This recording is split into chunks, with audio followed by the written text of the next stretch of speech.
So we are discussing the numericals on chapter number first, that is rotational dynamics, and the type number 17, that is problems on kinematical equation. Now you know kinematical equations in linear motion. These kinematical equations are v is equal to u plus at. Second one is s is equal to ut plus half at square.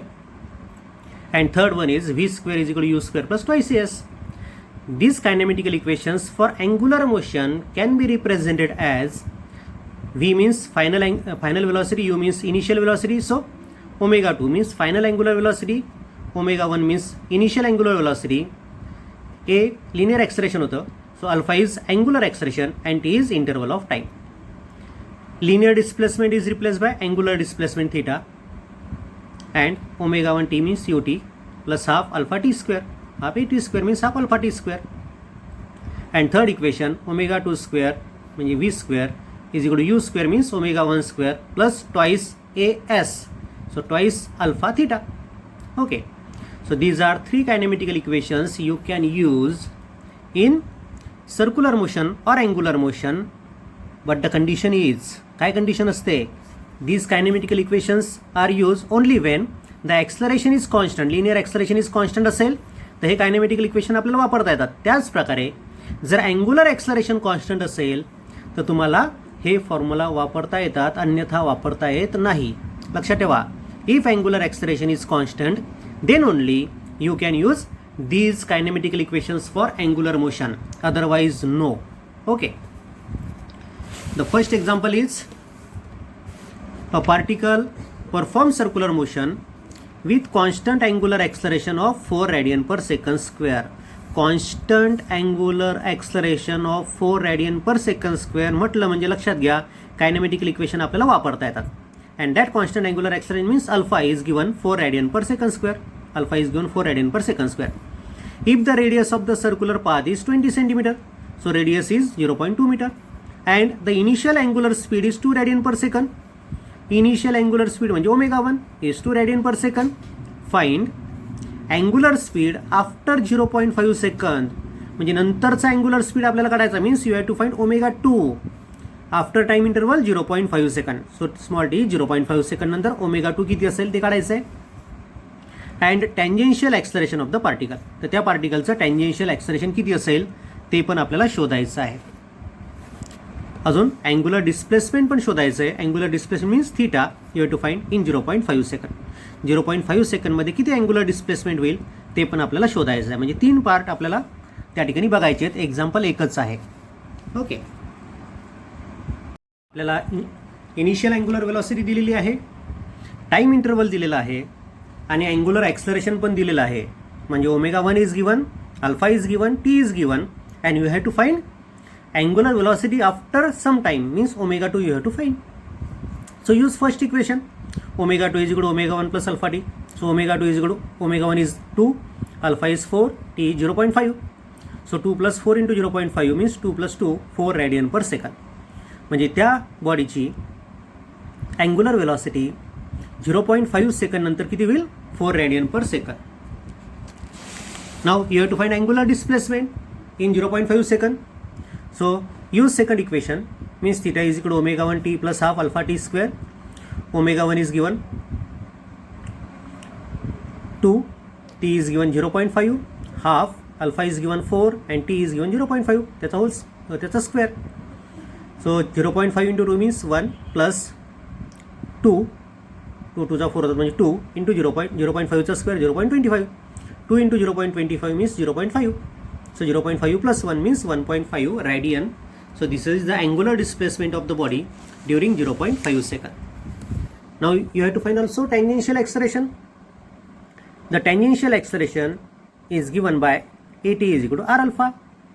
So r is 0.2 and alpha is given 4. So 0.2 into 4 means 0.8 meter per second square is the tangential acceleration. The second example is a pulley 1 metre in diameter, म्हणजे एक wheel आहे की ज्याचं diameter 1 metre आहे, म्हणजे radius किती 0.5 metre, is rotating at 600 RPM. म्हणजे frequency किती आहे 600 RPM म्हणजेच 10 RPS. Is brought to rest is brought to rest, म्हणजे पहिली फ्रिक्वेन्सी 600 RPM आहे, नंतरची फ्रिक्वेन्सी किती झाली 0, कारण की it is brought to rest. So N2 is 0 in 80 second. So time interval is 80 second. By a constant force of friction on its shaft. मग constant force of friction आहे तर acceleration पण कॉन्स्टंट असेल. So how many revolutions does it make before coming to rest. रेस्टला येण्याच्या पहिले किती number of revolution ती पुली करेल ते आपल्याला शोधायचं आहे, म्हणजे number of rotations you have to find. बघा आता पहिले आपण या ठिकाणी कॉन्स्टंट फोर्स असल्यामुळे कॉन्स्टंट अँग्युलर ॲक्सलरेशन किती असेल ते शोधून घेऊ. सो अँग्युलर रिटार्डेशन असेल या ठिकाणी, साहजिकच आहे कारण की पुली फिरण्याची थांबत आहे. So the angular retardation is alpha is equal to 2π N2 - N1 upon T. बरोबर आहे formula. So 2π N2 is 0, N1 is 10 upon T. Interval of time is 80 second. So it is minus 20π upon 80 means minus π/4 radian per second square. This is constant angular retardation acting in this motion. Now you have to find number of rotations before coming to rest. आता number of rotations जर आपल्याला काढायचे आहेत तर total angular displacement आपण काढून घेऊ. Total angular displacement काढण्यासाठी फॉर्म्युला काय आपला, theta is equal ω1t plus half alpha T square.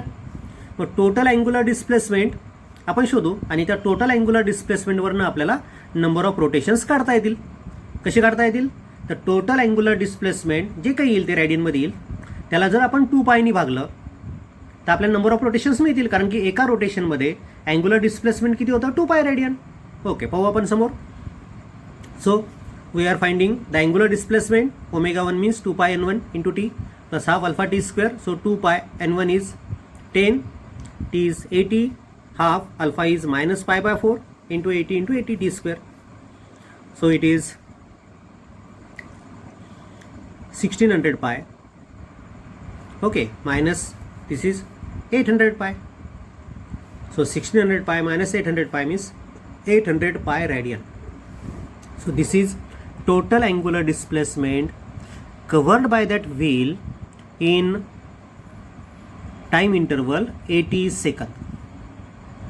The angular displacement is 800 pi radian, but we know in one rotation angular displacement is 2π radian. So total number of rotations N is equal to total angular displacement upon 2π means 800 pi upon 2π means 400. म्हणजे थांबण्याच्या पहिले तो wheel 400 rotations complete करेल. Now the third example is a wheel revolving at 300 RPM is slowed down uniformly to 240 RPM. म्हणजे पहिली frequency 300 RPM आहे, नंतरची झाली 240 RPM. So N1 is 300 RPM means 5 RPS, N2 is 240 RPM means 4 RPS. While making 20 revolutions, ही जी frequency कमी होते त्या दरम्यान त्या बॉडीनी 20 रिव्होल्युशन्स कंप्लीट केले means number of rotations are 20. Find angular acceleration means alpha you have to find and time taken for revolution. किती टाइम लागला त्या रिव्होल्युशन कंप्लीट करायला, 20 रिव्होल्युशन कंप्लीट करायला किती वेळ लागला तो टाइम आपल्याला शोधायचा आहे. बघा आता पहिले आपण in 20 rotations angle covered is, so theta is equal to n times 2π. एका रोटेशनमध्ये 2π एवढा अँगल कव्हर होतो, म्हणून n रोटेशन्समध्ये किती अँगल कव्हर होईल n times 2π. 20 rotations are there, so n is 20, so 20 into 2π, so it is 40π. So this is total angular displacement of that wheel in that time. Okay, now using the third equation, ω2 square is equal to ω1 square plus twice alpha theta. So alpha is equal to 4π N2 square minus 4π N1 square. ही term इकडे shift केली आणि twice theta पण इकडे shift केला. So alpha is equal to 4π square N2 square minus N1 square upon twice theta या इक्वेशनवरनं. So put the values. So 4π square into N2 square means 16, N1 square म्हणजे 25 upon 2 and theta is 45. So it is minus 4, हा पाय cancel झाला आहे याच्यातला, पायची value 3.142, 16 minus 25 म्हणजे minus 9, ही minus sine आपण पहिलेच घेतलेली आहे, 9 upon 40 into 2, 80. So it is minus 1.413 radian per second square, and this is the constant angular acceleration or angular retardation acting in this motion. म्हणजे अल्फा पण आपल्याला मिळाला, थिटा पण माहिती आहे आपल्याला, त्यानंतर आपल्याला N1 आणि N2 पण माहिती आहे, आपल्याला टाईम इंटरवल काढायचा आहे.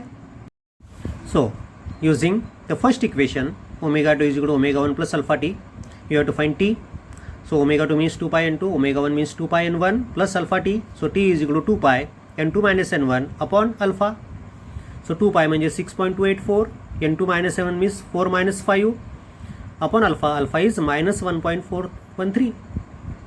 So minus minus get cancelled. So 6.284 upon 1.413, and this ratio is found to be 4.44 second. So the time interval required for this particular change is 4.44 second. The fourth example is, आता example सारखं असल्यामुळे मुद्दाम तुम्हाला सोडवायला देतोय. A particle move along a circular path of radius 10 cm. ठीक आहे, r is given 10 cm with a constant angular acceleration of 2 radian per second square. म्हणजे अल्फा दिलेला आहे, r दिलेला आहे. If the initial angular speed of particle is 5 radian per second, म्हणजे ω1 is given 5 radian per second. Find the angular speed of the particle after 10 second. म्हणजे ω2 काढायचं आहे 10 second नंतर. Angular displacement of the particle in 10 second म्हणजे theta काढायचं आहे 10 सेकंदमध्ये किती होईल तर, आणि टँजेन्शियल ॲक्सलरेशन काढायचं आहे. Same as first example we have discuss. So solve it and write the answer in comment box. Okay, तुम्हाला सोडवता येईल, काही प्रॉब्लेम येणार नाही. सोडवा आणि उत्तर मात्र कॉमेंट बॉक्समध्ये टाका. Okay, the fifth example is taken from textbook exercise मधलं 12वं एक्झाम्पल हे आहे. बघा, या टाईपवर एक्झरसाइजमध्ये पण एक्झाम्पल दिलं आहे. तुम्ही म्हणसाल की सरांनी कुठून हा टाईप आणला कायनेमॅटिक इक्वेशनचा, तर कायनेमॅटिकल इक्वेशनवर या रोटेशनल डायनॅमिक्समध्ये प्रश्न असतातच. तुम्ही JEEचा पेपर चेक करा, नीटचा पेपर चेक करा, याच्यावर तुम्हाला एक्झाम्पल दिसेलच. ओके, तो ती गोष्ट वेगळी, पण बोर्डासाठी पण महत्त्वाचा टाईप आहे, हे पण लक्षात ठेवा. Somehow and ant is stuck to the rim of a bicycle wheel of diameter 1 metre. Diameter 1 metre असणारी सायकलचं चाक आहे, त्याला एक अँट म्हणजे मुंगी चिटकल्या गेली आहे. While the bicycle is on a central stand. Bicycle ही एका ठिकाणी उभी आहे, स्टँडवर आपण तिला उभं करून ठेवलेलं आहे. The wheel is set into rotation and is attained the frequency of 2 revolution per second in 10 second. नंतर ते आपण चाक फिरवणं सुरू केलं आणि त्याची फ्रिक्वेन्सी झाली 2 रिव्होल्यूशन पर सेकंद नंतरची, इन 10 सेकंद. 10 सेकंदानंतर त्या सायकलच्या व्हीलची फ्रिक्वेन्सी 2 रिव्होल्यूशन पर सेकंद होत आहे. With uniform angular acceleration. आपण त्याचं फिरवण्याचा स्पीड युनिफॉर्म अँग्युलर ॲक्सलरेशननी वाढवतोय, हे पण त्यांनी दिलं आहे. युनिफॉर्म अँग्युलर ॲक्सलरेशन म्हणजेच कायनेमॅटिकल इक्वेशन आपल्याला वापरता येतात, हे लक्षात घ्या. Calculate the number of revolutions completed by the ant in these 10 second. तर त्या अँटनी या 10 सेकंदामध्ये किती रिव्होल्यूशन कंप्लीट केलेले असतील, म्हणजेच त्या व्हीलने किती रिव्होल्यूशन कंप्लीट केले असतील 10 सेकंदामध्ये, ते नंबर ऑफ रोटेशन्स काढायचे आहेत. Time taken by it for first complete revolution. पहिलं रिव्होल्यूशन कंप्लीट करायला किती वेळ त्याला लागेल, अँड लास्ट कंप्लीट रिव्होल्यूशन म्हणजे शेवटचं रिव्होल्यूशन कंप्लीट करायला त्याला किती वेळ लागेल, असं टिपिकल एक्झाम्पल त्यांनी आपल्याला दिलेलं आहे. मग आता पहिले आपण एक एक पार्ट सोडूया. Radius of the wheel is 0.5 metre. Initial frequency 0 RPS. Final frequency is 2 RPS and time interval is 10 second. You have to find number of rotations minions, time interval for first revolution and time interval for last revolution. ठीक आहे, मग आपण बघू number of rotations कसे काढायचे. तर पहिले आपण अँग्युलर ॲक्सलरेशन काढून घेऊया. So angular acceleration is 2 pi N2 minus N1 upon T. So 2 पाय means 6.284, N2 is 2, N1 is 0 upon 10. So it is 12.568 upon 10. So it is 1.2568 radian per second square. This is the angular acceleration in that motion. Now total angular displacement काढून घेऊया आपण या मोशनमध्ये किती होईल तर. So theta is equal to ω1t plus half alpha T square using second equation. Theta म्हणजेच 2 pi n, बरोबर आहे का. किती थिटा म्हणजेच अँग्युलर डिस्प्लेसमेंट, म्हणजेच एका रोटेशनमध्ये 2 पाय एवढं अँग्युलर डिस्प्लेसमेंट होतं. n रोटेशन समजा झाले. So 2 pi n is the total angular displacement. So 2 pi n1t plus half alpha T square.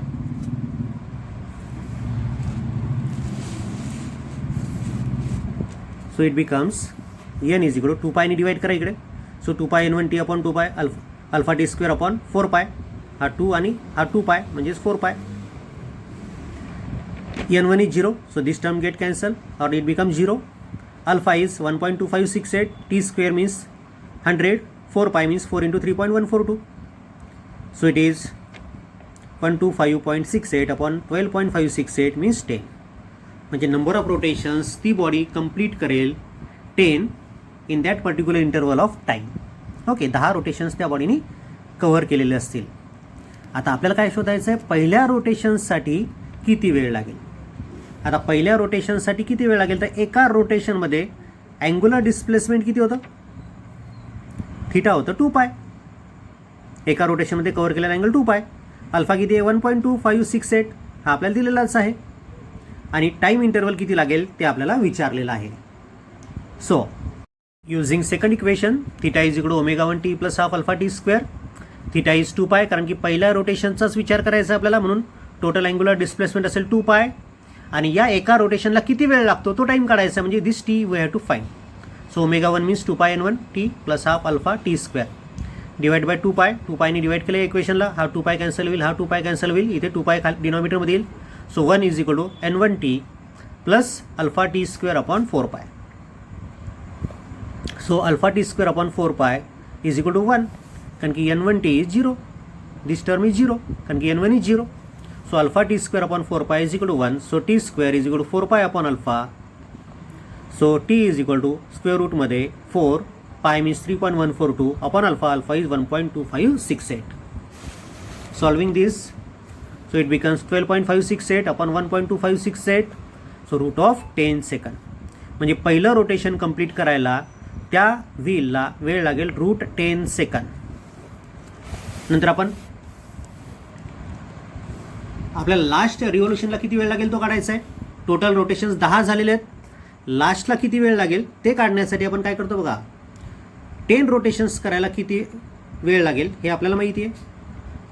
ठीक आहे, त्यानंतर फर्स्ट रोटेशनला किती वेळ लागतो ते पण आपल्याला माहिती आहे. आपण काढतोय 9 रोटेशनला किती वेळ लागेल तो टाईम इंटरवल. मग 10 रोटेशनला लागणारा टाईम मायनस 9 रोटेशनला लागणारा टाईम, हे जर आपण कॅल्क्युलेशन केलं तर आपल्याला time required for 10th rotations काढता येईल.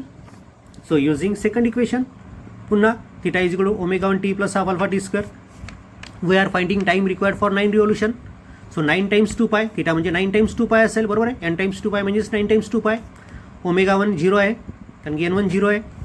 हाफ अल्फा, अल्फा इज 1.2568 आणि टी स्क्वेअर, तो टाइम इंटरवल आपल्याला शोधायचा आहे. So t square is equal to 9 2 pi, 9 into 2 pi into this 2 upon 1.2568. So t square is equal to 36 into 3.142 upon 1.2568. So t is equal to root of this. 36 into 3.142 is 113.112 upon 1.2568. It is root of 90 आणि 90चा square route आहे 9.4868. So the time required is 9.4868 second. म्हणजे 9 रोटेशन्ससाठी त्याला वेळ लागेल 9.4868 second. 10 रोटेशनसाठी किती वेळ लागतोय 10 second. 9 रोटेशनसाठी किती वेळ लागतोय 9.4868. मग 10th रोटेशनसाठी किती वेळ लागेल. So time required for last means 10th revolution is equal to time for 10 revolution minus time for 9 revolution.